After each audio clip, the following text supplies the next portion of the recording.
Notice नाही, त्याने काय अधिसूचना ना काय म्हणतात त्याला, हा म्हणजे त्याला काय म्हणतात अधिसूचना त्यांनी जारी केलेली आहे. आणि त्यानुसार यापुढे प्रोसिडिंग मध्ये हाऊसमध्ये त्यांनी म्हटलेले की there should be no thank you, जय हिंद किंवा वंदे मातरम. म्हणजे हे तर अनाथल्ली आहे. आजपर्यंत आम्ही भाजपचे जे काही सोबत होतो तो भाजप जिस देश में रहना होगा तो वंदे मातरम नुकतंच आमच्या मोदीजींनी मोठं भाषण वगैरे कुठेतरी दिलं त्या वंदे मातरमला म्हणजे हा जी काय मॅकलेची अवलाद ही भाजपमध्ये कुठून आली. वंदे मातरमला विरोध करणारी मॅकलेची अवलाद ही मोदींना विचारलं पाहिजे की अवलाद तुमच्यामध्येच आहे की जी वंदे मातरमला विरोध करते.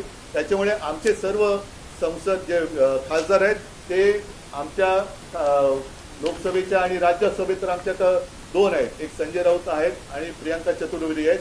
मी आता 2 खासदार माझ्याकडे सभागृहात ठणठणीतपणाने वंदे मातरम बोलायचं, बघूया कोण आपल्याला बाहेर काढतं. शिवसेनेचे खासदार हे लोकसभेच्या आणि राज्यसभेच्या सभागृहात वंदे मातरम बोलणारच. आणि भाजपमध्ये हिंमत असेल तर आमच्या सदस्यांना त्यांनी निलंबित करून दाखवायचं. पण हा खेळ खंडोबा चाललेला आहे. म्हणजे लोकांना भावनिक एक भ्रम संभ्रम निर्माण करायचा, मतं मिळवायची आणि मतं मिळवल्यानंतर सगळं मारून टाकायचं. हिंदुत्वाचं सुद्धा नाटक आता तुमचं उघडं पडलंय, राष्ट्रप्रेमाचं नाटक उघडं पडलेलं आहे. आणि ह्याची उत्तरं या निवडणुका बाजूला ठेवून भाजपच्या वरिष्ठ नेत्यांनी, इथल्या चेल्या चपाट्यांनी नव्हे, इथल्या चेल्या चपाट्यांना त्यांना मी खिचगंटी धरत नाही, कारण त्यांच्या शीर्ष कारण त्यांचा अध्यक्ष जाऊन बदलताना नामुष्की आलेली आहे.